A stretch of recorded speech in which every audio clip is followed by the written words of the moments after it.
On the temporary spaces, कहीं पर कोई डीसीपी का ऑफिस है, कहीं पे कोई छोटा स्टेडियम है, कहीं पे कोई ग्राउंड है, तो वहां पर ये मालूम चला कि वो महाराष्ट्र के लोगों को ही उन्होंने बंद कर दिया। अहमदाबाद में एक बड़ी तादाद थी जो बिहार के सीमांचल के लोगों की थी, सीतामढ़ी के लोगों की थी। तो ये हैरेसमेंट 3 तरीके से, उस आधार के बारे में जिसके बारे में आप लगातार लोगों को मैसेज करते रहते हैं कि आप आधार को पैन से लिंक करा लीजिए, आधार को बैंक अकाउंट से लिंक कराइए, और उसी आधार को आप मानने से मना करते। फिर आप कहते हैं स्कूल लिविंग सर्टिफिकेट लेकर आओ। एक माइग्रेंट लेबर जो कूड़ा उठाने का काम कर रहा है, उससे आप कैसे एक्सपेक्ट कर सकते हैं कि वो जिस झुग्गी में अपने शहर से 1500 किलोमीटर अपनी झुग्गी में रह रहा है, वहां पर वो एक स्कूल लिविंग सर्टिफिकेट आपको देगा। तो इस पूरे प्रोसेस में एक तो ह्यूमन डिग्निटी का सवाल है, दूसरा सवाल इसमें ड्यू प्रोसेस का है, तीसरा सवाल जो टारगेटेड हैरेसमेंट है, टारगेटेड एक्सप्लॉयटेशन है, वो बंगाली बोलने वाले लोगों का है। हमको ये पता है कि बंगाल एक बड़ा राज्य है देश का, और जहां इस देश के फेडरल स्ट्रक्चर में कोई भी नागरिक कहीं भी रह सकता है, लेकिन रात के अंधेरे में महिलाओं को आके तंग करना, पुरुषों को, लड़कों की पिटाई करना, ये कोई प्रोसेस नहीं हो सकता। आने वाले दिनों में बिहार इलेक्शन होना है, वो भी इसी मुद्दे पर लड़ा जा रहा है। बंगाल के इलेक्शन का एक बड़ा मुद्दा बंगाली बोलने वाले लोग या बांग्लादेशी लोग हैं, और आसाम में पिछले 4 सालों से आप लगातार सुन रही होंगी। तो ये पॉलिटिकल रीजंस है, और इस कैंपेन की शुरुआत बहुत दिनों से चल रही है। तकरीबन 1980 से ये कैंपेन चल रही है, जिसमें बार बार कहा जा रहा है कि बांग्लादेशी आए हैं। लेकिन अफसोस की बात यह है कि जब भी ये बात हुई है, इसके पीछे कोई एविडेंशियल प्रूफ कभी नहीं रहा। 1989 में वहां पर जनरल सक्सेना आसाम के गवर्नर थे, उन्होंने एक लेटर लिखा कि रोज 4500 बांग्लादेशी इंडिया आ रहे हैं। उस हिसाब से 10 साल पहले बांग्लादेश की सारी आबादी भारत में आ चुकी होती। कोई एविडेंशियल स्टेटमेंट नहीं है। 50,000 के बारे में इंद्रजीत गुप्ता ने बोला, फिर वो 30 लाख पहुंचा, फिर वो 50 लाख पहुंच गया श्री प्रकाश जायसवाल के समय में। लेकिन कोई भी आदमी जो ये बात कर रहा है, उसके पास में कोई दावे नहीं है। अगर आप तमाम RTIs को देखेंगे जो डाली गई हैं, जिनमें सवाल पूछा गया है बॉर्डर सिक्योरिटी फोर्सेस से, उन्होंने इस बात का इनकार किया है। पिछले कुछ वक्त से देश के कई राज्यों, खासतौर पर बीजेपी शासित प्रदेशों में बंगाली भाषी लोगों को हिरासत में लेकर उनसे पूछताछ का सिलसिला जारी है। दिल्ली, गुड़गांव, मुंबई, जयपुर, रायपुर और भी कई जगहों पर बंगाली बोलने वाले लोगों को पुलिस हिरासत में लेती है, उनके कागज़ चेक करने के नाम पर, और आरोप है कि उन्हें बाद में बांग्लादेश में धकेल देती है। ऐसा दावा किया गया है कि 7 मई 2025 से लेकर 15 जून 2025 तक करीब 1500 लोगों को बांग्लादेश में धकेला गया है। इनमें बच्चे और महिलाएं भी शामिल हैं। इस पूरे मामले पर बात करने के लिए आज हमारे साथ मौजूद हैं नदीम खान। बहुत शुक्रिया। नदीम खान एक जाने माने ह्यूमन राइट एक्टिविस्ट हैं और APCR association for protection of civil rights के सेक्रेटरी हैं।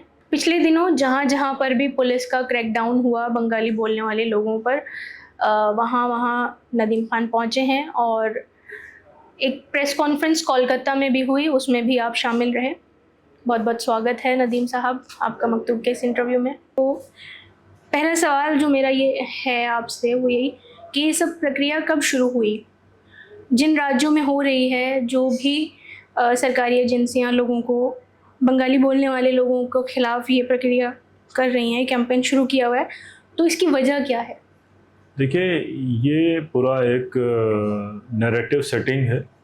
जिन 1500 लोगों की आपने बात करी, उन 1500 लोगों के बारे में बॉर्डर सिक्योरिटी फोर्स ने एक स्टेटमेंट दिया है कि 5 मई से 15 जून के बीच में 1500 लोगों को उन्होंने भेजा है।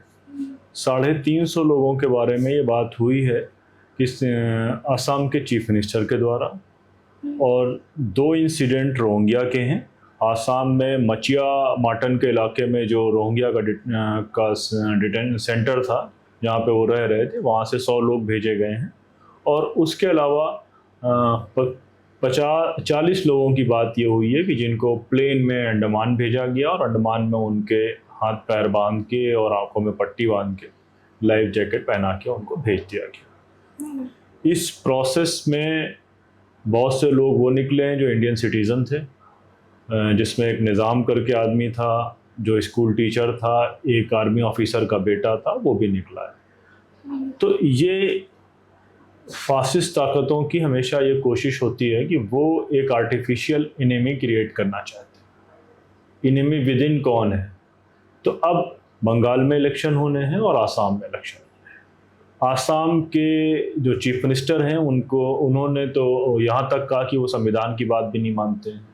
उन्होंने कोई रूल्स और रेगुलेशंस फॉलो नहीं किए और आसाम में ये बार बार माहौल बना रहे हैं कि जो भी बंगाली भाषी है, वो कई बार अपने स्टेटमेंट में कह चुके हैं, उसको हम आसाम का नागरिक नहीं मानते। उसके बाद जो है वो पूरे देश में एक माहौल ये बनाना है कि बहुत घुसपैठ हो गई है और घुसपैठ होने के कारण जनसंख्या का जो पॉपुलेशन का जो बैलेंस है, डेमोग्राफिकल बैलेंस है, वो बैलेंस ख़राब हो गया है। इसलिए ये लोग अपोजिशन की सरकारें चुनकर आ रही हैं और इसके इमीडिएट रीज़न तो 2 इलेक्शंस हैं और बांग्लादेश ने भी इस बात का इनकार किया है। तो हम कारणों की बात कर रहे हैं मेनली। सरकार या पुलिस का कहना है कि वो मेनली जो अवैध प्रवासी हैं उनके खिलाफ ये कैंपेन चला रही है, उन पर एक्शन ले रही है। आप इसके बारे में क्या कहना चाहेंगे? आपके नज़दीक में गुड़गांव है। गुड़गांव में 2 लाख बांग्लादेशी काम करते हैं और ज़्यादातर वर्किंग क्लास है। अब ये 2 लाख बांग्लादेशी तो है नहीं। आपने एक ड्राइव चलाई जिसमें सादी वर्दी में लोग गए, जिन्होंने जो है वो नौजवानों की पिटाई करी, महिलाओं के साथ बदतमीज़ी करी और जिन गाड़ियों में गए हैं वो टेस्टिमनीज़ है हमारे पास, जिन गाड़ियों में गए उन गाड़ियों की नंबर प्लेट्स भी नहीं थे। तो आपको ये पता है कि जो लीगल ड्यू प्रोसेस है आप फॉलो नहीं कर रहे। अगर अदरवाइज आप फॉलो कर रहे होते तो आप एक कैंप लगाते, आपको रात में जाने की ज़रूरत नहीं पड़ती, दिन के उजाले में आप जाते, रात के अंधेरे में नहीं जाते। 2 लाख लोगों को आपने इतना तंग किया कि इस समय गुड़गांव में 90% बंगाली बोलने वाले वर्किंग क्लास, मैं वर्किंग क्लास इसलिए कह रहा हूँ क्योंकि काम करने वाले लोग हैं, वो वर्किंग क्लास वहाँ से चला गया है। गुड़गांव में इस समय क्राइसिस है वर्किंग क्लास का, लोग जा चुके हैं और आपने वो रिपोर्ट भी पढ़ी होगी कि वो ये कह रहे हैं कि हमको 10 बांग्लादेशी मिले हैं। तो 10 बांग्लादेशी उनको मिले हैं। Still it's a debatable issue, still it is a doubtful issue, because मैं जा रहा हूँ सड़क पे and I am a Bengali speaking person और हो सकता है मैं पर्स अपना कैरी नहीं कर रहा हूँ या मेरे डॉक्यूमेंट खो गए हों और मुझे कोई पकड़ ले और मैं पेपर नहीं दे पाऊँ, तो मैं पेपर ना होने की वजह से बांग्लादेशी नहीं हो सकता। तो पूरे 2 लाख लोगों की आबादी को आपने हज़ारों लोगों की पिटाई करी, अलग अलग डिटेंशन सेंटर्स में उनको डिटेन किया। 5 से ज़्यादा डिटेंशन सेंटर्स गुड़गांव में चल रहे थे और हाथ कितने लोग आए इस पूरी एक्सरसाइज में? 10 लोग। इनह्यूमन तरीके से लोगों की पिटाइयाँ हुई हैं, हमने वीडियोस भी देखे हैं, लोगों की टेस्टिमनीज भी ली हैं और लोग गुड़गांव छोड़ के जा चुके हैं।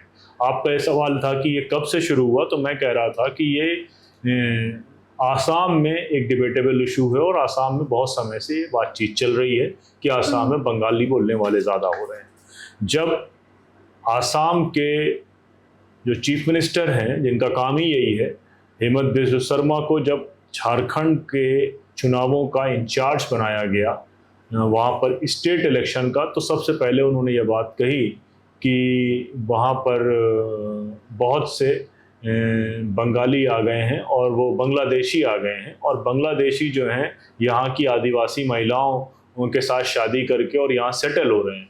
तो पहला बात तो उन्होंने एक फैक्चुअल झूठ बोला जिसमें कोई फैक्ट का सपोर्ट नहीं था। ये सबको पता है कि जो झारखंड के कुछ इलाके हैं जिनमें राजमहल पार्लियामेंट्री कॉन्स्टिट्यूंसी है, चपरा है, वो सब इलाके जो हैं वो साहिबगंज के बाद का जो पूरा इलाका है वो बंगाल बॉर्डर का है और वो सारे लोग बंगाली स्पीकिंग। और वो लोग अगर इधर उधर जा रहे हैं तो उनमें से कुछ लोगों की शादी हुई। आप इस तरह से पूरी एक ट्राइबल कम्युनिटी के जो प्राइड है उस पर आप अटैक कर रहे हैं कि बांग्लादेश के लोग आके ट्राइबल से शादी कर लेते हैं।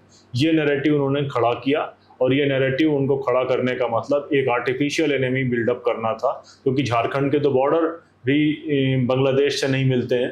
तो ये काफ़ी हंगामा मचा, कई सारी ऑर्गेनाइजेशंस की जिसमें हम लोग भी शामिल थे, उन्होंने उस पर फैक्ट फाइंडिंग करी, प्रेस कॉन्फ्रेंस करी, even I was a part of some of them. जबकि ये कहा गया कि इन पूरी दलीलों में, इन पूरी बातचीत में कोई दम नहीं है।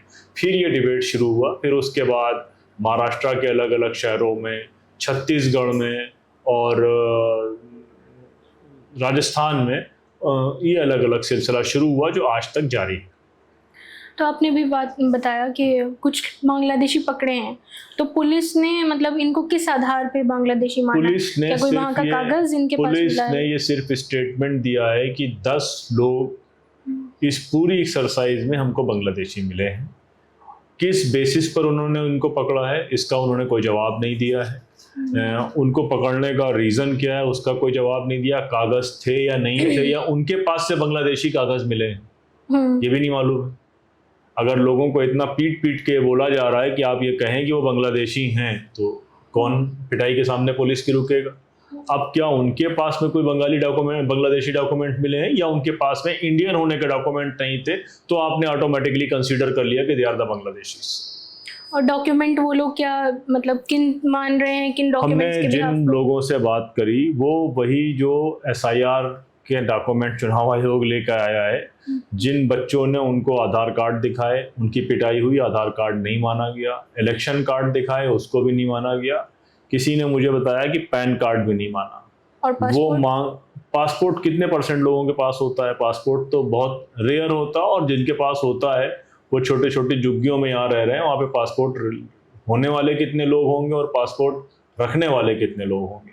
तो सबसे बड़ी बात यह है कि जिस आधार का 75,000 करोड़ रुपए का डेटा था, उसके बारे में खुद एक सरकारी अधिकारी ये कहता है कि ये आधार कोई भी बनवा लेता है। तो जहाँ जहाँ भी ये कैंपेन चल रही है सरकार की, वहाँ राज्य सरकार अपने स्तर पे कर रही है, कोई केंद्र से उनको निर्देश है? देखिए, और अगर केंद्र से निर्देश है तो फिर दूसरे राज्यों में क्यों ये देखा नहीं जा रहा है? कुछ मीडिया हाउसेस ने ये बात कही है कि कोई गवर्नमेंट ऑफ इंडिया के होम मिनिस्ट्री से कुछ एक कम्युनिकेशन या ऑर्डर पास हुआ। वो ऑर्डर हमने देखा नहीं, हमने सुना है। इसके बाद गुजरात में आपको मालूम होगा तकरीबन 10,000 कह रहे हैं लोग, लेकिन अगर हम बहुत रिज़र्व नंबर लें तब भी 5,000 के आसपास लोग अलग अलग कैंप्स में रखे गए। और इतनी हड़बड़ी में, यानी कि क्या किस किस्म का प्रेशर है, किस किस्म के ऑप्टिक्स वो दिखाना चाहते हैं मीडिया को मालूम नहीं, इतनी हड़बड़ी में उन्होंने गुजरात में, अहमदाबाद शहर में, सूरत में लोगों को उठा के डिटेंशन सेंटर में डाला। और detention centres are the temporary spaces. कहीं पर कोई DCP का ऑफिस है, कहीं पे कोई छोटा स्टेडियम है, कहीं पे कोई ग्राउंड है। तो वहाँ पर ये मालूम चला कि वो महाराष्ट्र के लोगों को ही उन्होंने बंद कर दिया। अहमदाबाद में एक बड़ी तादाद थी जो बिहार के सीमांचल के लोगों की थी, सीतामढ़ी के लोगों की थी। तो ये हैरेसमेंट 3 तरीके से है। एक हैरेसमेंट वर्किंग क्लास का है कि ये आके यहाँ पर मेहनत क्यों कर रहे हैं, मेहनत करके क्यों कमा रहे हैं, जो अमेरिका में चल रहा है कि जो लोग कमा रहे हैं वहाँ पर काम कर रहे हैं, माइग्रेंट लेबर, उनको हथकड़िया डाल के भेजा जा रहा है, जिसमें से गुजरात के बहुत ढेर सारे लोगों को हथकड़िया डाल के भेजा जा चुका है। वही गुजराती सरकार अपने इंडियन नेशनल्स के साथ कर रही है कि एक स्टेट से दूसरे स्टेट हथकड़िया डाल के भेज रही है। तो first is a region, second is a religion. अब ये भी एक कंसिडरेशन है कि इनिशियल जो मामला होगा उसमें हिंदू या मुसलमान सबको परेशानी उठानी पड़ेगी, लेकिन कंसीडर बांग्लादेशी वही किया जाएगा जो मुसलमान होगा। अगर आप हिंदू हैं तो ये मान लिया जाएगा कि आप वेस्ट बंगाल के रहने वाले हैं, आप कलकत्ता के हो सकते हैं, आप मिदनापुर के हो सकते हैं, आप सिलीगुड़ी के हो सकते हैं, आप कहीं भी वेस्ट बंगाल के हो सकते हैं। लेकिन अगर आप बंगाली बोलने वाले मुसलमान हैं और बांग्लादेश का आपको कंसीडर किया जाए, ये इसके चांसेस 100% हैं आपको कोई वेस्ट बंगाल का मान ले। जबकि हमको ये सबको पता है कि वेस्ट बंगाल 14 करोड़ की आसपास की इस समय सेंसस नहीं हुआ है, लेकिन ये माना जा रहा है कि 12 से 14 करोड़ के बीच की आबादी का एक स्टेट है, जिसमें से 30% की आबादी, मोटा मोटी 4 करोड़ मुसलमान बंगाली बोलने वाले वेस्ट बंगाल में रहते हैं। तो वो अगर कुछ 100, 200, 500 दिल्ली में पकड़ लिए जाएं, कहीं उधर पकड़ लिए जाएं, तो अगर वो मुसलमान हैं तो ये मान के चला जाएगा कि वो बांग्लादेशी। आप अलग अलग जगह पे गए हैं जहाँ पे ये क्रैकडाउन हुआ है, तो इस पूरी कैंपेन में आपको जो समानता नज़र आई हो, कोई पैटर्न नज़र आया हो? पैटर्न तो मैंने आपको बताया कि मुसलमान है तो बांग्लादेशी है। बांग्लादेशी हैं। अगर 3 तरह से टारगेटेड हैं। Region, religion. Religion and a class. Class is a working class. जिन लोगों को डिटेन किया गया, आप उनसे मिले ही हैं, तो थोड़ा और उसके बारे में बताइए कि किस तरह का बिहेवियर जिनको उनके डिटेन साथ किया हुआ गया है। उनको खाना दिया गया, लेकिन उनको 3 टाइम की जगह 1 टाइम का खाना दिया गया। उनको गालियां दी गई, उनमें बहुत से लोगों की पिटाई हुई, बहुत से लोगों की बहुत ज़्यादा पिटाई हुई, कुछ की पिटाई नहीं। तो कोई फिक्स रूल नहीं है, लेकिन इनह्यूमन ट्रीटमेंट, जो अनडिग्निफाइड ट्रीटमेंट होता है, वो सबके साथ किया गया। अगर इससे पहले भी तमाम जगह लोग ये अभियान पुलिस चलाती रहती है, लेकिन ऐसा तो नहीं होता कि रात के अंधेरे में कोई आए, उनकी जुग्गियों से खींच के ले जाएं, उनको पीटें, उनकी पीठ में निशान पड़ जाएं, डंडों से उनकी इतनी पिटाई करी जाए, वीमेन से मिसबिहेव किया जाए। रात में जब पुलिस आए तो कोई लेडी कांस्टेबल साथ में नहीं हो, तो ये अपने आप में बड़ा सवालिया निशान है। और मैं सब उसी बात पर वापस आता हूँ जहाँ पर मैंने शुरुआत की थी कि 2 लाख आबादी के लोगों को इस शक में कि उनके बीच में 10 बांग्लादेशी हो सकते हैं शायद, उसके लिए उनको पीटा जाए। तो ये दिखाता है कि ये बेसिकली, जो मैं बार बार कह रहा हूँ, कि ये कंसीडर करके चला जा रहा है कि अगर बंगाली बोलने वाला मुसलमान है तो बांग्लादेशी है। ये हमारे सोसाइटी में जो एक इस्लामोफोबिया बैठा हुआ है, उस इस्लामोफोबिया का एग्जीक्यूशन या एक ग्राउंड एक्शन है जो बांग्लादेशी कैंपेन के नाम पर सरकार की तरफ से या पुलिस की तरफ से या लोकल एडमिनिस्ट्रेशन की तरफ से हमको सब जगह नज़र आता है। 2 इंसिडेंट हमने रोंगिया के भी बताया आपको कि एक रोंगिया का इंसिडेंट आसाम में हुआ, जहाँ पर मटिया इलाके में 400 लोगों को डाला गया, 100 लोगों को भेजा गया और 40 लोगों को दिल्ली से ले जाया गया। दिल्ली से उनको ले जाया गया, उनको अंडमान निकोबार ले जाया गया फ़्लाइट से। अंडमान निकोबार से उनके हाथ पैर बांध के उनको म्यांमार बॉर्डर में छोड़ दिया गया लाइफ जैकेट पहना के। उनमें से कुछ लोगों को अपने किसी रिलेटिव का नंबर याद था, तो वो जो दूसरी नेवी ने उनको रेस्क्यू किया, उनकी जान बचाई। जब उन्होंने कॉल करके बताया तो पता चला कि इस तरह का इनह्यूमन, अमानवीय, गैर इंसानी उनके साथ में हादसा हुआ है। अब उस वक्त बहुत से लोग डरे थे, अभी वो बोल रहे हैं। आने वाले दिनों में कुछ स्टोरीज़ भी आपको दिखाई पड़ेंगी जिसमें उन लोगों के भी इंटरव्यू हैं जो नेवी वालों ने उनकी जान बचाई थी।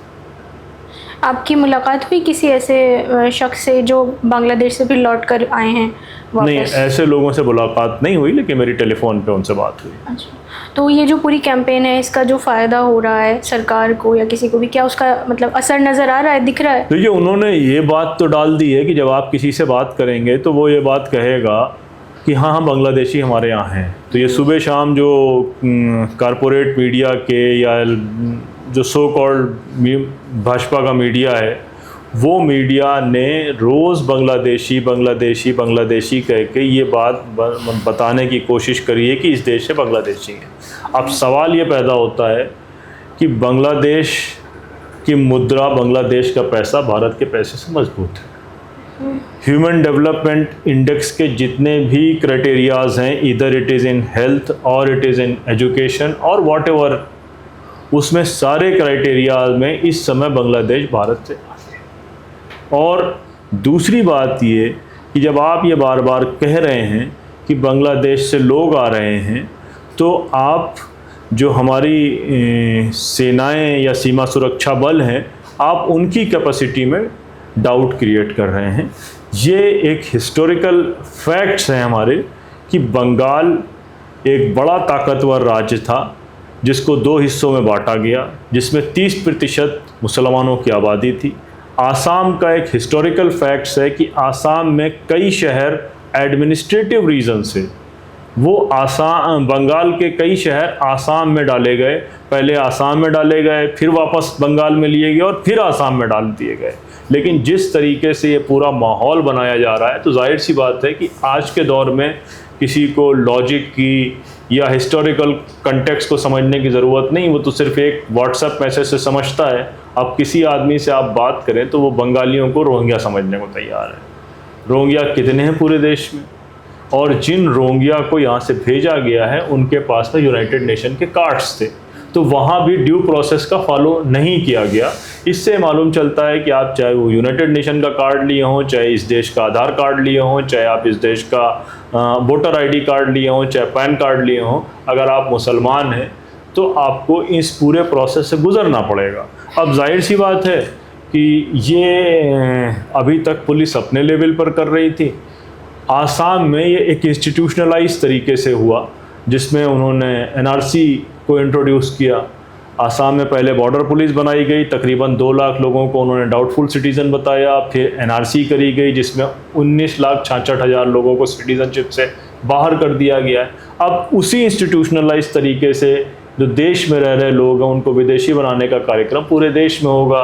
राजस्थान में नोटिफिकेशंस आ चुके हैं, बंगाल में नोटिफिकेशंस आ चुके हैं, बिहार में एसआईआर चल रहा है। तो उस एसआईआर में भी बार बार ये कहा जा रहा है कि साहब वो डॉक्यूमेंट जो पुलिस वाले नहीं मांगते, या पुलिस वालों ने एसआईआर से सीखा या एसआईआर ने पुलिस वालों से सीखा, वो डॉक्यूमेंट मांगे जा रहे हैं जो डॉक्यूमेंट एक आम आदमी के पास नहीं होते हैं। मैं बिहार के कंटेक्स्ट में ही आपको बताता हूँ। बिहार में जो 2.8% आबादी है टोटल, उसके पास में बर्थ सर्टिफिकेट है। 2.4% के पास में पासपोर्ट है।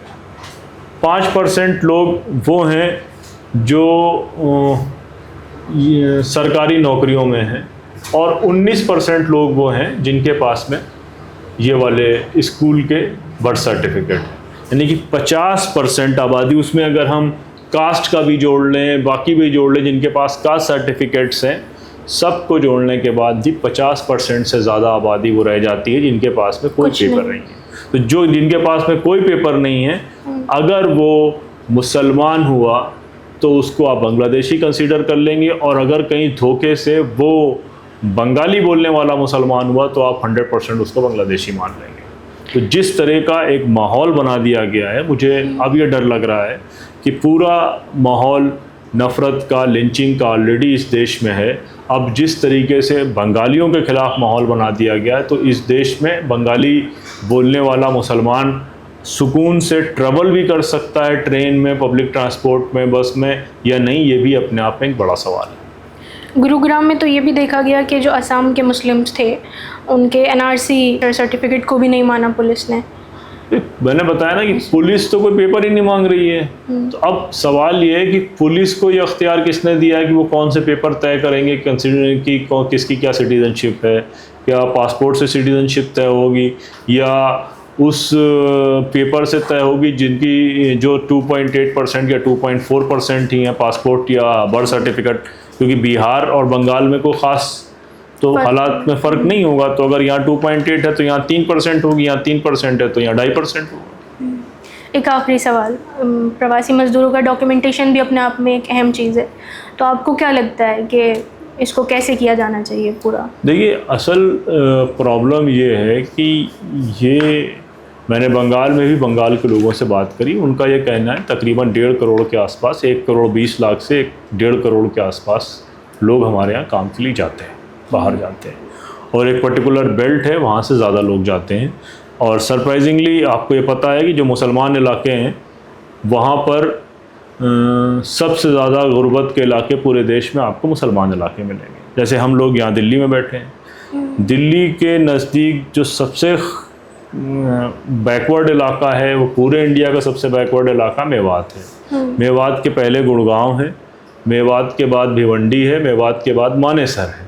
लेकिन ये सारे इलाके डेवलप्ड इलाके हैं, उनकी ज़मीनें मेवात से 10 गुना महंगी। तो ये सिस्टमेटिक डिस्क्रिमिनेशन के तहत ज़्यादातर इलाके मुसलमानों के बैकवर्ड और फाइनेंशियली पिछड़े हुए इलाके हैं। तो माइग्रेशन आपको ज़्यादा मुसलमानों के इलाके से ही मिलेगा। तो जो बेल्ट मुसलमानों की है, जिसमें दिनाजपुर है, जिसमें मालदा है, मुर्शिदाबाद है, कृष्णनगर है, नादिया है, ये 4-5-7 डिस्ट्रिक्ट्स हैं जिनसे बंगाल से मुसलमानों का माइग्रेशन ठीक ठाक है। अब मसला ये है कि रात के अंधेरे में जब गुड़गांव में आप जाएंगे, गुड़गांव के लोगों से आप बात करेंगे, तो वो इतने डर गए कि रात के अंधेरे में सामान लेके भाग गए। आप किससे बात करके डॉक्यूमेंट करेंगे? आप मुर्शिदाबाद जाएंगे या दिनाजपुर जाएंगे? फिर अब वो लोग बचे हैं गुड़गांव में जिनके पास पैसे नहीं थे कि वो वापस जा सकें। वो इंतज़ार कर रहे हैं कि 1 तारीख या दिल्ली में 7 तारीख, दिल्ली एनसीआर में 7 तारीख को तनख्वाह जब आती है तो तनख्वाह आ जाएगी तब वो वापस जाएंगे। तो असल प्रॉब्लम ये है कि जो फिक्स स्टेटस जिनका होता है, जो अवेलेबल होते हैं, उनका एम्पेरिकल डाटा, उनका एनालिसिस करना, उनका डॉक्यूमेंटेशन करना, उनके नंबर्स नोट करना रिसर्च में बहुत आसान होता है। लेकिन जो इतनी माइग्रेंट कम्युनिटी है उनके साथ में क्या किया जा सकता है? दिल्ली के अंदर ही जय हिंद कॉलोनी का केस चल रहा है। जय हिंद कॉलोनी में तकरीबन 1100 मकान हैं, जिनमें से 800 कच्चे हैं, 700 कच्चे हैं, 400 से 300 पक्के मकान हैं और 80% आबादी मुसलमान है और सब के सब रहने वाले कूच बिहार ज़िले के हैं। अब पहले तो डीडीए ने क्लेम किया कि हमारी प्रॉपर्टी है, फिर वहाँ दूसरे गांव के लोगों ने कहा नहीं ये तो हमारी प्रॉपर्टी है और उन्होंने पेपर लिए कि हम इसमें मुकदमा जीते हुए हैं। तो डीडीए थोड़ा पीछे हटा, लेकिन इस बीच में इलेक्ट्रिक डिपार्टमेंट ने आके सबकी लाइटें बंद कर दी। पिछले 18 दिनों से वहाँ पर बिजली नहीं आ रही है। वहाँ स्कूल चलता है, वहाँ लोग रहते हैं। मैं जब 1100 कह रहा हूँ तो 1100 परिवार रह रहे हैं वहाँ पे। तो अब ये पूरा जो इंस्टीट्यूशनल डिस्क्रिमिनेशन बंगाली बोलने वाले लोगों के साथ चल रहा है, तो अब जैसे मैंने आपसे शुरुआत में कहा था कि it is based on the region. Initially it will they are the Bengalis, might be next one will be the Biharis, might be next one will be the Rajasthanis or from the Uttar Pradesh or from the Malayali so some place of southern India।